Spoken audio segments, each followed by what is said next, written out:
आभिराभिनवानन्दं भक्तसन्तापनाशकं मनः करोमि सततं श्रीमन्नटवरः प्रियं। लक्ष्मणसुत श्रीवल्लभराय स्मरणकर्ता दुष्कृत जाय, कलिजन तरवा नहीं अवर उपाय, यज्ञ पुरुष हरिना श्रुति गुण गाय।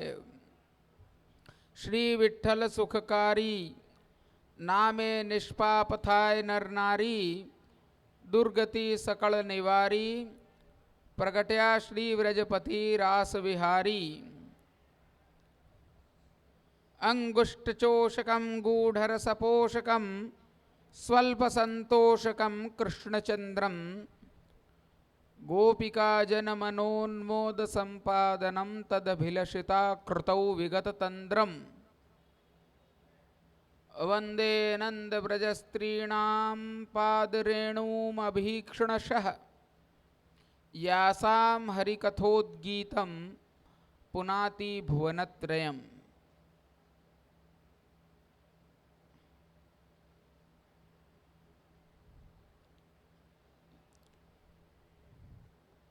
श्री वागपति ज्योति रसोत्सव 9 दिवसीय कार्यक्रम के जे अमारा पूर्वाचार्य श्री गोपीनाथजीना 251 वर्ष निमित्ते આપણે ઉજવી રહ્યા છીએ, તેના આજે 9મા દિવસે એટલે કે અંતિમ દિવસે વિરામ દિવસે આપણે સૌ માલા પહેરામણીના આ કાર્યક્રમમાં ઉપસ્થિત થયા છીએ. આજનો દિવસ શ્રી નટવર પ્રભુનો પાટોત્સવ છે. તો સર્વપ્રથમ મારા ઉદ્બોધનમાં હું શ્રી નટવર પ્રભુના પાટોત્સવની આપ સર્વેને સર્વપ્રથમ બધાઈ આપું છું.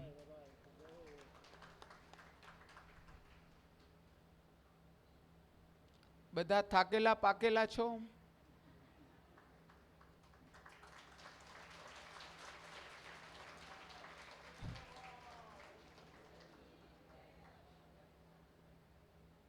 उत्सव होय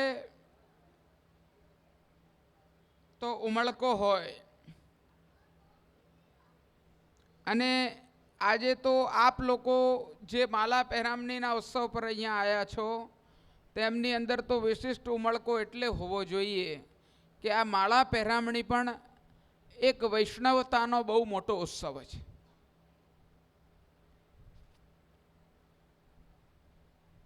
अमुक प्रकारनी भ्रांतिओ मनमांथी हूँ दूर करवा इच्छुं छुं. आचार्य स्थान पर घणा बधा लोको एवुं विचारता होय छे के माला पहेरामणी कोई जे हरिशरण थई गया होय ते वैष्णवना पाछळ करवामां आवती कोई विधि छे. तो आ वस्तुनी अहींयाथी स्पष्टता थवी जोईए एवं अमने लागे छे कि आपणे माला पहेरामणीनो जे क्रम करीए छीए ते कोई विधि के कर्म के पछी आ बधुं तमारुं करी लो. पहेला मने वच्चे ध्यान भंग थाय छे.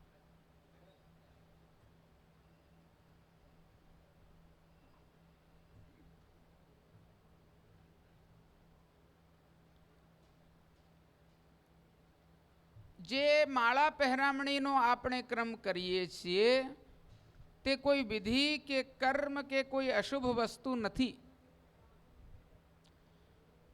एवी भ्रांति कोईना पण मनमा होय तो सर्वप्रथम एने दूर करी देवी जोईए. घणा लोको पूछता होय छे के आ माला पहेरामणीनो उत्सव शुं होय छे. आ एक पारंपरिक प्रकार छे. एनी अंदर आपणे जे आ बधो क्रम करी रह्या छीए ए कदापि लौकिक के वैदिक क्रम नथी, किंतु पूर्णत्वेन भक्तिमय भावात्मक क्रम छे.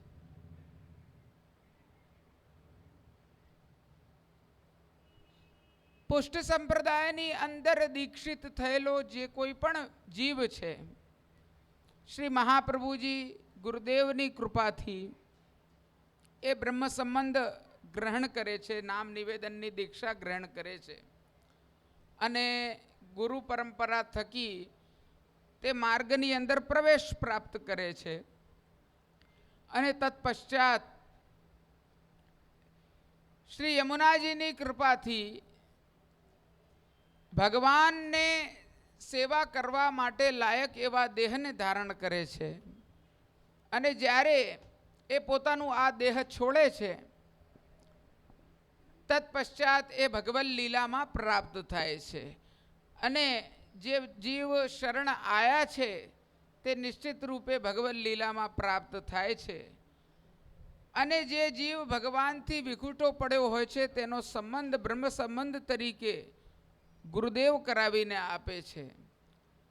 અને જ્યારે આવા સંબંધની શાશ્વતતાનો વિચાર કરવાનો હોય કે આજે અમે જેને શરણાગત જે હેતુથી જે જીવ થયો છે તે દેહનો ત્યાગ કરીને પણ એ ભગવાનને પ્રાપ્ત થયો છે, જેના માટે એણે આ ભૂતલ પર જન્મ લીધો હતો અને જેના માટે એ સેવા કરી રહ્યો છે તે પરત પાછો ભગવદ સેવામાં પ્રાપ્ત થયો છે.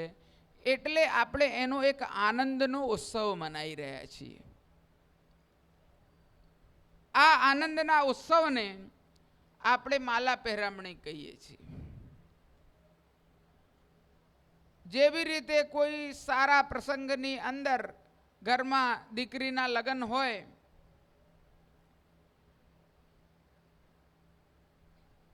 તો આપણે આપણા સગાવાલા જે કોઈ પણ હોય એમને પહેરામણીઓ કરતા હોઈએ. જેની જેવી શક્તિ સોના ચાંદીની પહેરામણી કરે, કોક વસ્ત્ર કપડાં આપે, કોક કબર કરે, કોક કંઈક પહેરામણીઓ કરતા હોય છે બધા પોતપોતાની શક્તિ સંજોગ પ્રમાણે. કેમ કે એમનો લૌકિક સંબંધ છે એકબીજા સાથેનો, મિત્રતાનો સંબંધ હોય કે વ્યવહારિક સંબંધ હોય કે પારિવારિક સંબંધ હોય. પણ જ્યારે કંઠીબંધ વૈષ્ણવો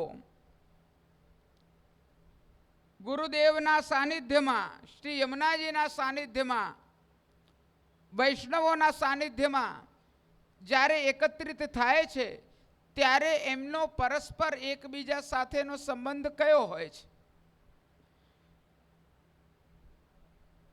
આપણે મંદિરનું પગથિયું ચડીએ છીએ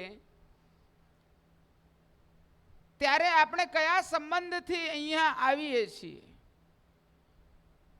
શું હું કોઈનો કાકો છું, હું કોઈનો ભાઈ છું, હું કોઈનો દીકરો છું, હું કોઈની ફઈ થઉં છું, હું કોઈનો દીકરી થઉં છું? એવો સંબંધ તમારો સંબંધ નથી હોતો. પરસ્પર તમારો જે સંબંધ છે તે સૌથી બહુ વ્યાપક સંબંધ છે અને એ સંબંધને આપણે કહીએ છીએ વૈષ્ણવતાનો સંબંધ છે.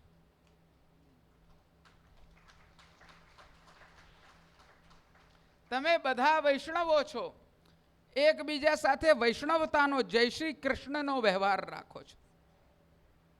એક વૈષ્ણવને શું પહેરામણી આપી શકે પોતાના સંબંધમાં?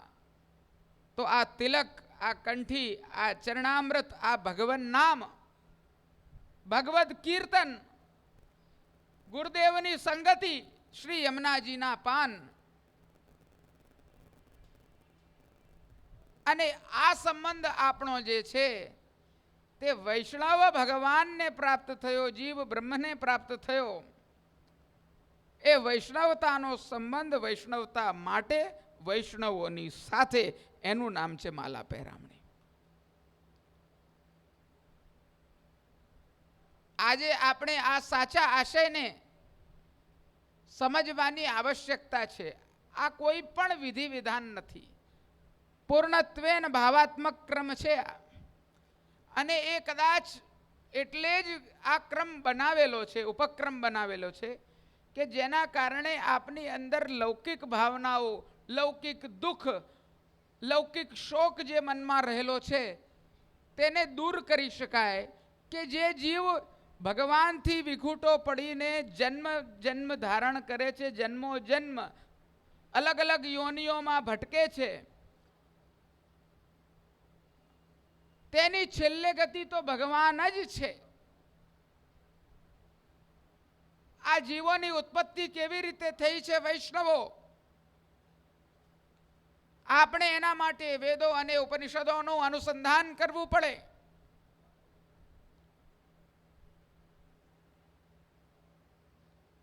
તદેતત સત્યમ યથા સુદીપ્તાત પાવકાત વિસ્ફુરલિંગાઃ સહસ્રશઃ પ્રભવન્તે સ્વરૂપા તથા અક્ષરાદ દ્વિવિધાઃ સૌમ્ય ભાવાઃ પ્રજાયંતી ચૈવાપિયંતી. જેવી રીતે કોઈ સુદીપ્ત અગ્નિમાંથી હજારોની સંખ્યામાં તણખલા અલગ અલગ વિખુટા પડી જાય છે. આપણે અગ્નિની અંદરથી તણખલાઓ ઉડતા હોય છે ને, તત્તડિયાઓ જોયા છે કોઈ દાડો? હજારોની સંખ્યામાંથી બહાર નીકળે છે એક સામટા. તથા અક્ષરાદ વિવિધાઃ સૌમ્ય ભાવાઃ પ્રજાયંતી. અને એ જ રીતે આ ભગવાન જે પરમ તત્વ છે, જ્યારે કોઈ ન હતું ત્યારે એ ભગવાને પોતાના સ્વરૂપનો વિસ્તાર કરવાની ઈચ્છા કરી, સૃષ્ટિ બનાવવાની ઈચ્છા કરી, ત્યારે જીવોને એમણે એ પ્રકારે પ્રકટ કર્યા જેવી રીતે અગ્નિમાંથી હજારો વિસ્ફુરલિંગ અલગ થઈ જાય છે. એ જ રીતે આ જીવ જે છે તે બધા ભગવાનમાંથી અલગ થયેલા છે. અલગ અલગ દેહ ધારણ ભલે કરતા હોય, પણ એમની નિમગ્નતા તો એ જ અગ્નિની અંદર હોય છે. જ્યારથી છૂટા પડે છે ત્યારે પણ અગ્નિમય હોય છે, અને જ્યારે ભગવાન એમની તલ્લીનતાનો વિચાર આવે ત્યારે એ ત્યાં જ થાય છે. એ અંશ છે અગ્નિનો, એ અંશ છે તણખલાઓ. એવી રીતે આપણે જીવ પણ જે છીએ તે એ જ ભગવાનનો અંશ છીએ. અંશનો અંશી પ્રત્યેનો કર્તવ્ય જે છે એ જ છે કે અંશે હંમેશા એ અંશી પ્રતિ ભગવાન પ્રતિ તલ્લીનતા રાખવાની હોય છે. અને આપણે એ જ શુદ્ધ અદ્વૈત ભાવ રાખવો જોઈએ કે અમે એમનાથી અલગ નથી, અમે એમના છીએ, અમે એમના દાસ છીએ. અમે ભૂલી ગયા છીએ કે અમે એમનો અંશ છીએ. અમે તો એમ સમજવા લાગ્યા છીએ કે અમે પોતે છીએ, આ હું છું, આ મારા મમ્મી પપ્પા છે, આ મારા બાળકો છે, આ મારું ફલાણું છે. આ આપણો સાંસારિક સંબંધ જે છે તે આપણે સાચો સંબંધ સમજીએ છીએ, શાશ્વત સંબંધ સમજીએ છીએ. યદ્યપિ એ જન્મ જન્માંતર પર એ સંબંધ બદલાઈ જાય છે. એટલે આ પ્રકારનો ભગવાન પ્રત્યેનો જે આપણો તાપ છે વૈષ્ણવો, ભગવાન પ્રત્યેનો આપણો જે આનંદ છે એ તાપ ક્લેશ આનંદનો તિરોભાવ કહેવાય છે. આ વસ્તુને શું કહીએ છીએ? તાપ ક્લેશ આનંદનો તિરોભાવ. અને જ્યારે ભગવાન સાથે, બ્રહ્મ સાથે આપણો પુનઃ સંબંધ ગુરુ પરંપરા થકી બ્રહ્મ સંબંધ લઈને આપણે એ સંબંધને પાછો જોડીએ છીએ, ત્યારે એ આનંદ અંશનો આવિર્ભાવ જેમ જેમ ભક્ત્યાચાર આપણે કરીએ છીએ તેમ તેમ થાય છે. આ પ્રક્રિયાને આપણે બ્રહ્મ સંબંધ કહીએ છીએ.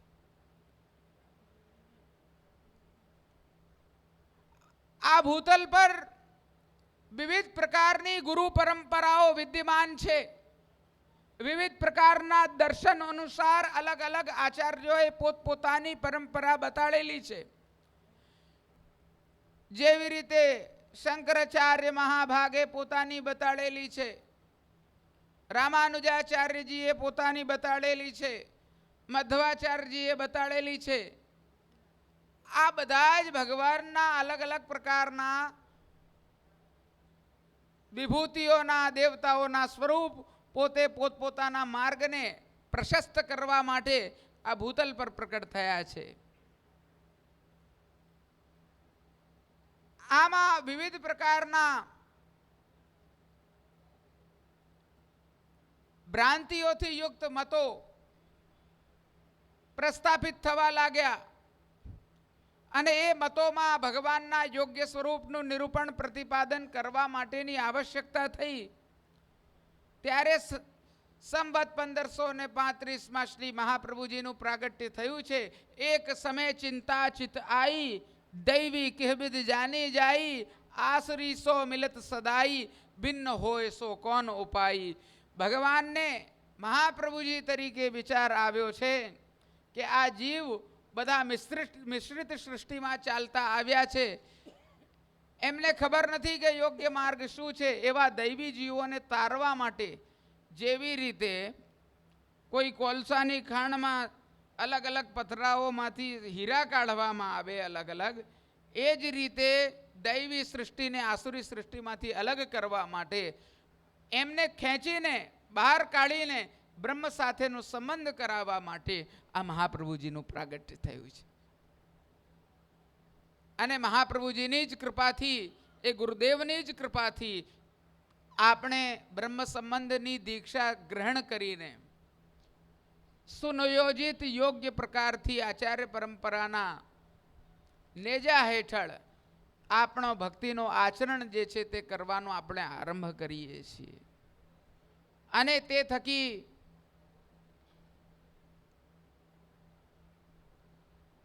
બ્રહ્મ સંબંધ પ્રાપ્ત કરીએ છીએ, જેની અંદર આપણે આત્મનિવેદન એટલે કે પોતાના સર્વસ્વનું સમર્પણ ભગવાનને કરવું, આપણા જીવનને ભગવાનના દાસ તરીકેના જીવન તરીકે સ્વીકારવું અને ભગવાનની સેવામાં પોતાની જિંદગીના પ્રત્યેક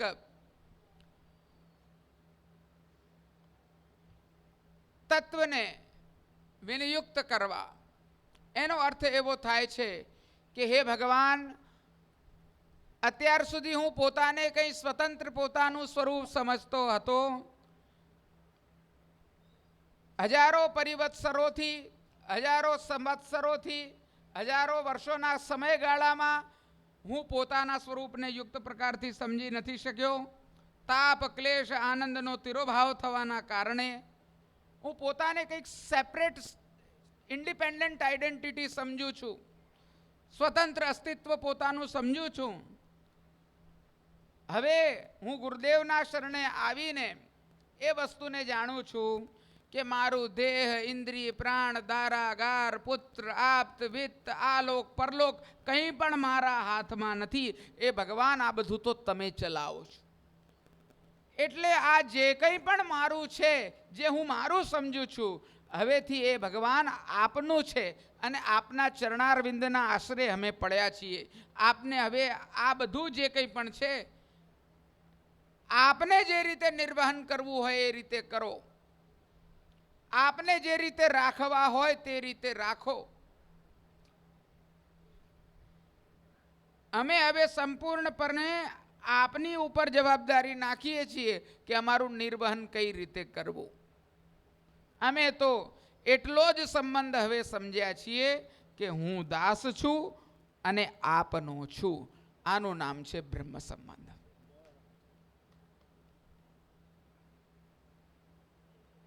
જ્યારે આ પ્રકારથી જીવ ભગવાનને નિવેદિત થાય છે, ત્યારે એની અંદર રહેલા પ્રત્યેક પ્રકારના દોષ, તે સમગ્ર દોષની અવગણના ભગવાન કરે છે. કારણ કે એ સમર્પણ કરે છે. એનું હવે સ્વતંત્ર અસ્તિત્વ કંઈ રહ્યું નથી. એના માટે મહાપ્રભુજીએ આ સિદ્ધાંતને સમજાવવા માટે સિદ્ધાંત રહસ્ય નામનો એક ગ્રંથ પ્રકટ કર્યો છે. અને સિદ્ધાંત રહસ્યમાં મહાપ્રભુજી આજ્ઞા કરે છે, બ્રહ્મ સંબંધ કરણાત સર્વેશામ દેહ જીવયોહો સર્વદોષ નિવૃત્તિ. બ્રહ્મ સંબંધ કરવાથી સમગ્ર દેહ જીવના જે કોઈ પણ પ્રકારના દોષો છે તે સર્વ દોષોની નિવૃત્તિ થઈ જાય છે. અને આ દોષો દોષાહા પંચવિધા સ્મૃતા, 5 પ્રકારના દોષ બતાડેલા છે જીવની અંદર બ્રહ્મ સંબંધ પૂર્વેના. કયા કયા દોષ છે? તો કીધું સહજા, દેશકાલોત્થા, લોકવેદ નિરૂપિતા, સંયોગજા, સ્પર્શજાશ્ચ ન મંતવ્યા કથંચન. સહજ દોષ કે હું જીવ છું, ભગવાન નથી. સામાન્ય, જે બી રીતે એક સામાન્ય પ્રાણીમાં અને મનુષ્યમાં અંતર જોઈ લો તમે. 4 પગવાળું પ્રાણી હોય અને મનુષ્ય હોય તો અંતર દેખાઈ જાય ને પહેલા જ આપણને. એવી રીતે આપણે જીવ છીએ, અંશ છીએ, પોતે કરતા ધરતા નથી. તો સહજ રૂપે આપણી અંદર કંઈક કોકના કોક પ્રકારનો દોષ છે. પછી દેશ અને કાલ પરિસ્થિતિ પ્રમાણે અલગ અલગ પ્રકારના દોષો આપણે કરતા હોઈએ છીએ. દેશ કાલોત્થા, પછી લોકવેદ નિરૂપિત દોષો કરીએ છીએ, ધર્મશાસ્ત્રમાં બતાડેલા. આવું કરવાથી આ થાય છે, તેવું કરવાથી તે થાય છે, આ બધું જે આપણે સાંભળતા હોઈએ છીએ અને જે દરરોજ આપણે હજારો દોષો કરતા હોઈએ છીએ એ પ્રકારના. લોકવેદ નિરૂપિતા સંયોગજ અને સ્પર્શજ, સંયોગ દ્વારા પ્રાપ્ત થતા દોષો અને સ્પર્શ દ્વારા ન અડાય એવી વસ્તુને અડી લેવું, આવી પ્રકારના દોષો પણ. આ પાંચેય પ્રકારના દોષો જે છે તે ન મંતવ્યા કથંચન. ગુરુદેવના શરણ થકી શ્રી મહાપ્રભુજીના ચરણારવિંદ પકડીને શ્રીનાથજીને આપણે તુલસી દલ સમર્પિત કરીને આપણું સર્વસ્વ જે છે તે સમર્પિત કરી દઈએ છીએ. ત્યાં આપણા પોતાના અસ્તિત્વના દોષ ગુણ જે કંઈ પણ છે તે બધું જ ભગવાનના ચરણારવિંદમાં સમર્પિત થઈ જાય છે. પછી તો આપણી વાણી, કોઈ જેવી રીતે આ ભાઈ કીર્તન કરી રહ્યા છે, સારા કીર્તન કરે છે, એમનો ગુણ છે, દોષ નથી, ગુણ છે, તે ગુણ બી ભગવાન માટે છે. એમની અંદર કોઈ દોષ છે તો એ પણ ભગવાન એને સ્વીકાર કરી લે છે કે જેવો છે તેવો, પરંતુ એ સમર્પિત છે, મારે આધીન છે, મારા ભરોસે ચાલી રહ્યો છે. આનું નામ છે સમર્પણ. એટલે જે પ્રકારે મહાપ્રભુજી દાખલો આપે છે, ગંગાત્વમ સર્વદોષાણામ ગુણદોષાદિ વર્ણનાથ.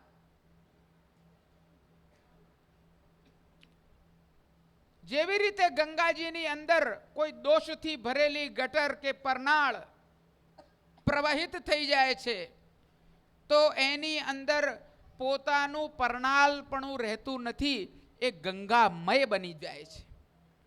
એની અંદરના સ્વતંત્ર પોતાના જે દોષ હોય છે તે આડે આવતા નથી, એ ગંગાને આધીન થઈ જાય છે, એ પોતે ગંગામય બની જાય છે. એના દ્વારા ગંગા દૂષિત નથી થતી.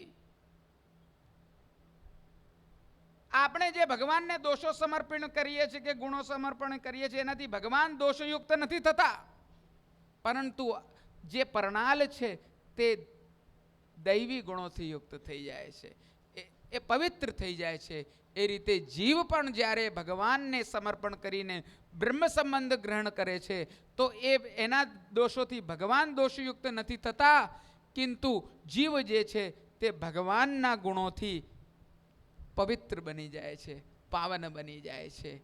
આ બ્રહ્મ સંબંધનો મહિમા છે. અને આ પ્રકારથી ગુરુદેવની આજ્ઞાથી એ સેવાનો આરંભ કરે છે. બ્રહ્મ સંબંધ લીધા પછી સેવા કેવી રીતે કરવી? આજકાલ ચાલે છે કે બાજુવાળાને પૂછીને કરવી, યુટ્યુબમાંથી જોઈને કરવી, ફલાણી ચેનલમાં આજે ફલાણી વસ્તુ બતાડવામાં આવી રહી છે એટલે હવે આ રીતે હવે હું સેવા કરીશ, એવી રીતે કરવી. તો મહાપ્રભુજી ના પાડે છે. સેવા કૃતેર ગુરોરાજ્ઞા બાધનમ વા હરિચ્છયા. આપણા ગુરુદેવ આપણને જે રીતે આજ્ઞા કરી હોય કે તું આ પ્રકારે સેવા કરજે, એ પ્રકાર આપણે ત્યાંનો સાચો પ્રકાર. કારણ કે વૈષ્ણવો ખૂબ જ અલગ અલગ પ્રકારના જીવ, અલગ અલગ પ્રકારની પરિસ્થિતિ સંજોગ પ્રમાણે પોતાની સેવાનું મંડાણ માંડતા હોય છે. કોક બિચારો દૂધઘર ધરી શકે છે, કોક મિશ્રીની સેવા માંડ કરી શકે છે, અને કોક તો અમે એવા જીવ પણ અહીંયા જોઈએ છીએ અલગ અલગ ઠેકાણે કે એ મંદિરની પગથિયા ઉપર બુહારી કરીને પોતાને કૃતાર્થ કરે છે.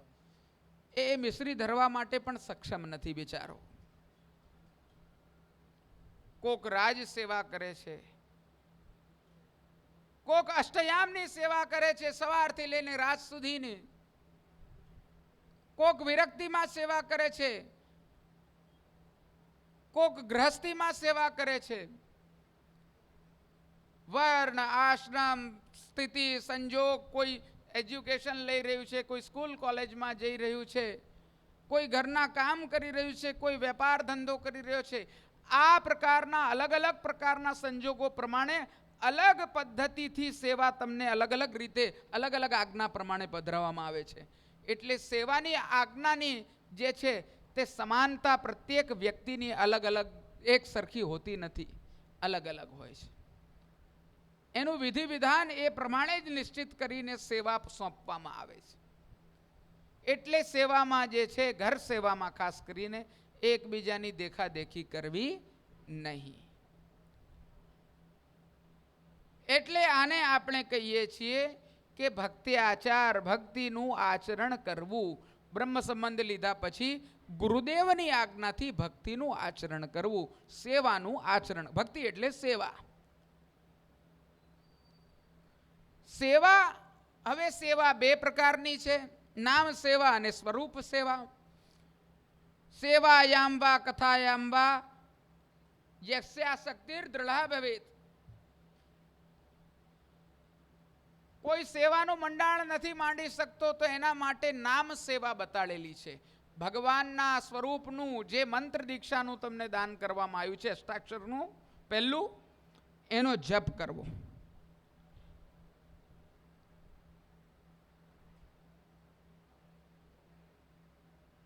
શ્રી કૃષ્ણ શરણમ. આ પણ નામ સેવા છે. આપણે પાઠ કરીએ છીએ તે પણ નામ સેવા છે. આપણે કીર્તન કરીએ છીએ તે પણ નામ સેવા છે. આપણે ધોળપદ, હી ચમચી, રાસ ગરબા કરીએ છીએ એ પણ નામ સેવા છે. ભગવાનના નામથી ભગવાનનું અનુસંધાન રાખવું એનું નામ છે નામ સેવા. અને ભગવાનના સ્વરૂપને ગુરુદેવ પાસેથી પુષ્ટ કરાવીને સેવા કરવી એનું નામ છે સ્વરૂપ સેવા. સમજાય છે ને બધાને? આ નિત્યના પ્રશ્નો છે તમારા, એ બધાને હું આજે આવરી લઉં છું. અહીંયા નામ સેવા, સ્વરૂપ સેવા દ્વારા એ જ વિખૂટો પડેલો જીવ બ્રહ્મ સંબંધ પ્રાપ્ત કરીને ભગવાન સાથેનું પરિચર્યામ સદા કુર્યાત તદરૂપમ તત્ર ચ સ્થિતમ. ભગવાન એ સાક્ષાત ત્યાં જ બિરાજમાન છે એવી સાક્ષાતપણાની અનુભૂતિ સાથે, તાપ સાથે સેવા કરે છે. અને આ સેવાને ફલીભૂત કરવા માટે શ્રી યમુનાજીનો આશ્રય કરે છે. હવે યમુનાજીનું સ્વરૂપ સમજવાની આવશ્યકતા છે. શ્રી યમુનાજી કોણ છે? શ્રી યમુનાજી તુર્યપ્રિયા છે. શ્રીનાથજીના ચોથા પટરાણી છે, ચોથા પત્ની છે, સ્વામિની છે. શ્રી યમુનાજી ભગવાન અને સ્વામીજીના બંનેની અંદર બિરાજમાન સ્નેહાત્મક અણુઓ જે છે તેનું જલ છે. બંનેની એકબીજાની પરસ્પર ભાવના, ભગવાનની ભક્ત પ્રત્યેની અને ભક્તની ભગવાન પ્રત્યેની ભાવના જાણનારા શ્રી યમુનાજી એકમાત્ર એવા છે કે આવી કૃપા કરી શકે છે. બંનેની ભાવનાને જાણે છે. ભક્ત ભગવાન માટે શું મનોરથ રાખે છે તે પણ શ્રી યમુનાજી જાણે છે. અને ભગવાન ભક્તનું કયા પ્રકારથી પોષણ કરવા ઈચ્છે છે તે પણ શ્રી યમુનાજી જાણે છે. નેહ કારણ શ્રી યમુને પ્રથમ જુઆઈ. ભક્ત પર સ્નેહ હોવાના કારણે શ્રી યમુનાજી ભગવાનના અવતાર કાલથી ઘણા સમય પહેલેથી પ્રગટ થઈ ગયા. અને એ યમુનાજી તનુ નવત્વમે તાવતા, તનુ નવત્વ સિદ્ધ કરાવવા માટે શ્રી યમુનાજીનું સ્વરૂપ છે. તનુ નવત્વ એટલે કે દેહ, તનુ એટલે કે દેહ, દેહનું નવત્વ એટલે કે નવુંપણું. આપણે જે દેહ ધારણ કરેલો છે વૈષ્ણવો, એ પંચમહાભૂતનું દેહ છે.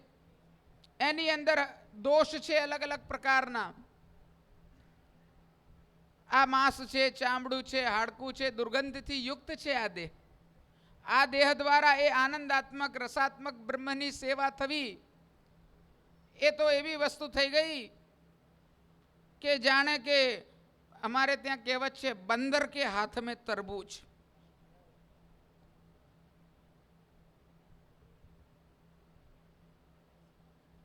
કોઈ લાયકાત નથી જીવની. અને ભગવાનનું સ્વરૂપ વેદોપનિષદમાં ખૂબ જ શ્રેષ્ઠ બતાડેલું છે. શ્રેષ્ઠથી શ્રેષ્ઠ ભગવાન, અધમથી અધમ જીવ. તો એના માટે ઉપાય શું કરવું? તો અહીંયા ભગવદ રસ સરિતા સ્વરૂપા શ્રી યમુનાજી એમના સ્નાન, પાન અને દર્શન દ્વારા એ જીવ પણ જે છે તે દેહનું નવુંપણું, એટલે કે ભગવાનની સેવા લાયક દેહ પ્રાપ્ત કરવાનું જે છે તે કાર્ય શ્રી યમુનાજી થકી કરી શકે છે. એટલે શ્રી યમુનાજીની કૃપા થાય તો જીવ જે છે તે ભગવાનની સેવાને પ્રાપ્ત થઈ શકે છે.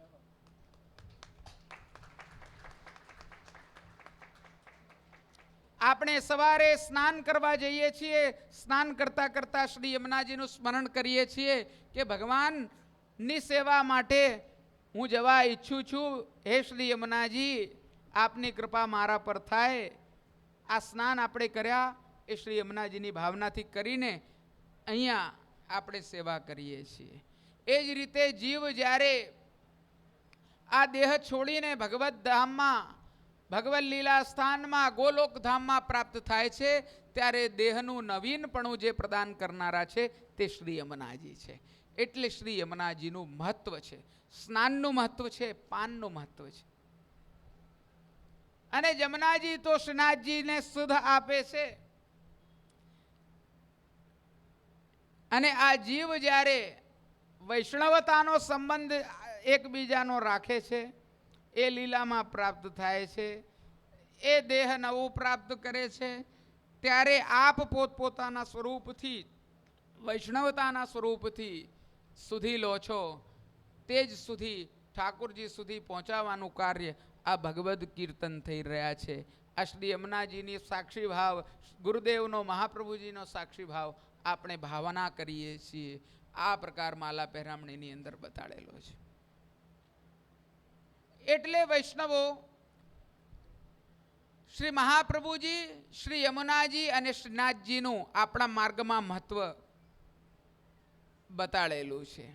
આપણે ત્યાં જ્યાં જુએ ત્યાં ચિત્રજી લાગેલા હોય, વચ્ચે શ્રીનાથજી હોય, એક બાજુ મહાપ્રભુજી હોય અને એક બાજુ યમુનાજી બિરાજમાન હોય છે. આ ભાવાત્મક ક્રમ એટલે જ બનાવેલો છે અને એનો જ આ વિસ્તાર થઈને આ માલા પહેરામણીનો ક્રમ થયેલો છે. તો આજે જે જીવ ભગવદ ચરણારવિંદમાં પ્રાપ્ત થયા છે તે તો ખૂબ આનંદની વાત છે, ખૂબ ઉત્સાહની વાત છે કે જ્યારે હજારો વર્ષોના તાપ ક્લેશના પરિણામથી, આનંદના તિરોભાવથી એ જીવ જ્યારે તપ્ત બન્યો હોય છે, આટલી તપસ્યા સાધના કરે છે, સેવા કરે છે, સ્મરણ કરે છે, ત્યારે જઈને પાછો ભગવાનને પ્રાપ્ત થાય છે. વૈષ્ણવોના સત્સંગથી, ગુરુદેવની કૃપાથી, શ્રી યમુનાજીના આશીર્વાદથી. તો એનો આપણે ઉત્સવ નહીં મનાવીએ તો શું શોક મનાવીશું? એટલે આ ઉત્સવનું આયોજન આપણે કરીએ છીએ.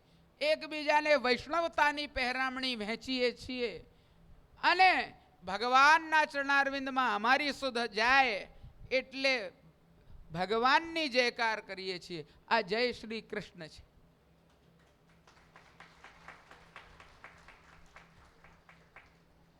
એટલે વૈષ્ણવો આપણે કદાપી આપણી પરંપરાને છોડવી ના જોઈએ. પરંપરા એટલે હું આચાર્ય પરંપરાની વાત કરું છું, ગુરુદેવની પરંપરાની વાત કરું છું. શ્રી મહાપ્રભુજીના ચરણારવિંદ આપણે કોઈ દાડો છોડવા જોઈએ નહીં. શ્રી મહાપ્રભુજીએ આપણને જે સિદ્ધાંત આપ્યો છે, વેદ વેદાંતનું મંથન કરીને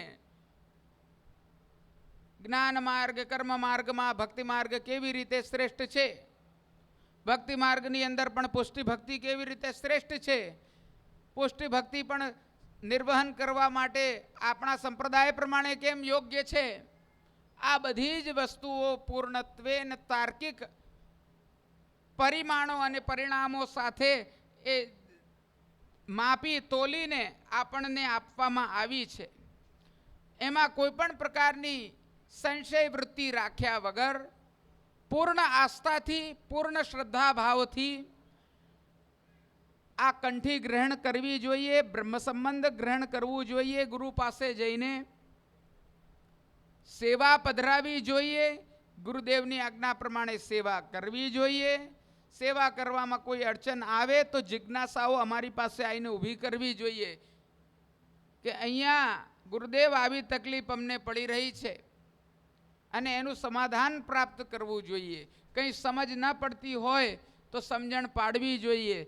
4 વૈષ્ણવોએ બેસીને સત્સંગ કરવો જોઈએ. બહાર વૈષ્ણવો શોધવા ના જવું હોય તો ઘરના પરિવારના 4 સભ્યો જે 10 મિનિટ તમે જમ્યા પછી બેસો છો જોડે, એમાં ભગવદ સત્સંગની 10 મિનિટ રાખવી જોઈએ અને એ સત્સંગ અવશ્ય કરવો જોઈએ.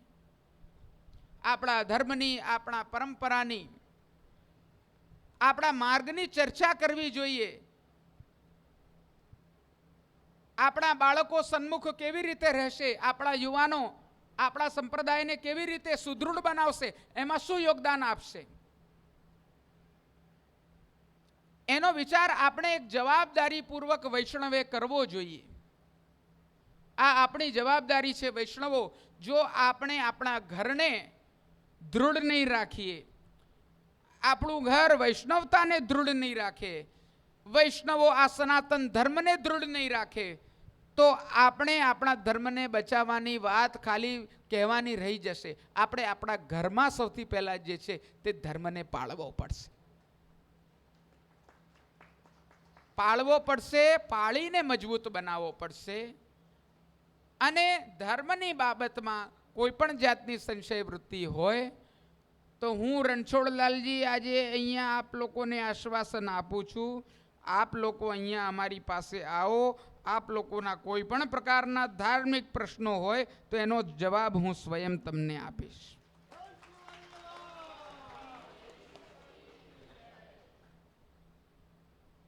આટલું કહીને આજના આ કાર્યક્રમનો આરંભ થવા જઈ રહ્યો છે એટલે વધુ કંઈ હું ચરવિત ચરમણ મારી વાણીને કરવા ઈચ્છતો નથી, કિંતુ આટલી વાત મારે કરવી આવશ્યક લાગતી હતી. અને તમે આવ્યા હતા ત્યારે થોડા સુસ્ત જેવા બેઠા હતા. અત્યારે આ બધી ચર્ચાઓ થઈ, મને લાગે છે ઘણા બધા લોકોને ઘણા બધા સમાધાન મળ્યા છે. આપ લોકોના આ પ્રસન્ન મુખ જોઈને મને ખૂબ આનંદ થઈ રહ્યો છે, મને ખૂબ પ્રસન્નતા થઈ રહી છે. હું ભૂરી ભૂરી આપ લોકોને આશીર્વાદ આપું છું કે આપ લોકોએ આ વસ્તુને આટલી શાંતિથી સારી રીતે શ્રવણ કરી છે, એવું આપ લોકોના મુખ પરથી દેખાય છે. તમે લોકો બધા મને સ્પષ્ટ રૂપે એવું લાગે છે કે આ કાર્યક્રમ પતાવવા નથી આવ્યા. નહીં તો અમે લોકો તો એવું સાંભળતા હોઈએ, થોડા લાઇટર નોટ પર કહું છું કે ચલો માલા પહેરવણી પતાવતા આવીએ કે ફટાફટ. આ પતાવવાનો વિષય નથી, આ આનંદ લેવાનો વિષય છે, મન મૂકીને ઉત્સવ ઉજવવાનો વિષય છે. અને પુષ્ટિ માર્ગ તો ઉત્સવોનો માર્ગ છે. દર ત્રીજે દાડે અહીંયા ઉત્સવ હોય. આપણને સૂતક પિંટરું કંઈ આવી જાય તો આપણને અડચણ બાધા આવે છે, આવરણ રૂપી થઈ જાય છે. ઉદ્વેગ પ્રતિબંધો વા ભોગો વા સ્યાત્તુ બાધકમ. સેવા ફલમમાં મહાપ્રભુજી આજ્ઞા કરે છે કે ઉદ્વેગ થઈ જાય, કોઈ વસ્તુથી મનમાં ઉદ્વેગ થઈ જાય, ઓ ભગવાને આવું મારી સાથે કર્યું, એવી ટાઈપનો વિચાર આવે તો એ પણ આપણને પ્રતિબંધ આપે છે, ભગવાનથી દૂર કરે છે. પ્રતિબંધ એટલે કે ભગવત્કૃત પ્રતિબંધ અને સામાન્ય પ્રતિબંધ જીવકૃત. આપણે સામાજિક કામથી જવું છે, ફલાણું કરવું છે એટલે સેવા નહીં થાય, ઢીંગણું કરવું છે એટલે સેવા નહીં થાય. અથવા ભગવત્કૃત પ્રતિબંધ એટલે કે સૂતક આવી ગયું, પેંડરું આવી ગયું, કંઈક નેચરલ કેલેમિટી આવી ગઈ જે આપણા હાથમાં નથી, ભગવત્કૃત છે, તો એ પણ બાધક છે સેવામાં.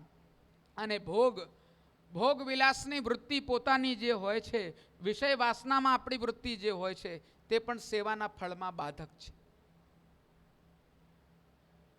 કરવાની વાતો ઘણી બધી છે. મહાપ્રભુજીએ 16 ગ્રંથો, તત્વાર્થ, દીપ નિબંધ, અનુભાષ્ય, કેટલા બધા ગ્રંથોમાં બતાડ્યું છે. ગુસાઈજીએ આગળ એની પરંપરાનું નિર્વહન કર્યું છે. એમણે ઘણા બધા ઉપદેશ આપ્યા છે. આચાર્યો પર આચાર્યોએ અલગ અલગ ગ્રંથોની અંદર આપણા માર્ગના સિદ્ધાંતોને પ્રકાશિત કર્યા છે. અમે 16મી પેઢી પર આવીને આજે તમને ઉપદેશ આપી રહ્યા છીએ. એટલો વિસ્તૃત આપણો માર્ગ છે, એટલો વિસ્તૃત આપણો ઇતિહાસ રહ્યો છે. શ્રી મહાપ્રભુજીની પૂર્વે પણ વિષ્ણુ સ્વામી સંપ્રદાયની પરંપરા આપણી ચાલતી રહી છે. પ્રાચીનતમ સંપ્રદાય આપણો છે. જો આપણે ગર્વ નહીં કરીએ આપણા ઉપર, તો શું પાડોશી કરશે? આપણે આ ગર્વને, આ આનંદને માણવો જોઈએ. એટલું હું આપ લોકોની સામે વાત રજૂ કરવા ઈચ્છું છું. નટવરલાલ પ્રભુ આપ લોકો પર સદા આવી કૃપા રાખે. શ્રી ગોપીનાથ દાદાની સન્મુખતા આપની સદા બની રહે. એમની કૃપાથી લૌકિક અલૌકિક બધા કાર્યો સિદ્ધ થાય છે. શ્રી ગોપીનાથ દાદા માત્ર લૌકિક વિચારણા પૂરી કરવા માટે અહીંયા નથી બિરાજમાન. વૈષ્ણવો, આપણી સેવા ભાવનાઓ જે ઠાકોરજી પ્રત્યેની હોય છે, નિરપેક્ષ ભાવનાઓ જે હોય છે, એ પ્રમાણે આચાર્યોની સન્મુખતા પ્રાપ્ત થવા માટે પણ ગોપીનાથ દાદાની શરણ ગ્રહણ કરવી આવશ્યક છે આપ લોકો માટે. આ મર્યાદા માર્ગીય સ્થાન નથી, આ પુષ્ટિ માર્ગીય સ્થાન છે. આપણા આચાર્ય પુષ્ટિ માર્ગીય છે. યદ્યપિ મર્યાદાનું કાર્ય કરવું એમના માટે કંઈ બહુ મોટી વસ્તુ નથી. આપ લોકોની લૌકિક ઈચ્છા પૂર્તિ કરવી એ ગોપીનાથ દાદા માટે કોઈ મોટી વસ્તુ નથી. શ્રી ગોપીનાથ દાદાનું સ્વરૂપ ખૂબ જ અલૌકિક છે. વૈષ્ણવો, આ સ્થાન પર જે 10-15 મિનિટ પણ બેસે છે, 2 ક્ષણ પણ પોતાની કાઢે છે, તો એ ધન્ય થાય છે. એ પોતાની અનેકો પ્રકારની હૃદગત તકલીફોને દૂર કરે છે, ભાવનાને શુદ્ધ કરે છે, ભગવદ સેવા લાયક ભાવનાઓને કેળવે છે. એટલે આ સ્થાનનું સેવન કરવું, આ પરંપરાનું સેવન કરવું, આ આચાર્યોની શરણ ગ્રહણ કરવી, સન્મુખતા રાખવી, એવું આપણે વૈષ્ણવોનું કર્તવ્ય છે. એવું મારું અહીંયા આચાર્ય સ્થાનથી આપ લોકોને કહેવું છે. શ્રીમાન નટવર પ્રભુની સદા કૃપા આપ લોકો પર બની રહે એટલું કહીને હું મારી વાણીને શ્રી નટવર પ્રભુના ચરણારવિંદમાં, શ્રી મહાપ્રભુજીના ચરણારવિંદમાં, ગુસાઈજીના ચરણારવિંદમાં અને ગોપીનાથ દાદાના ચરણારવિંદમાં સમર્પિત કરું છું. કૃષ્ણાર્પણમસ્તુ. શુભમ ભવતુ.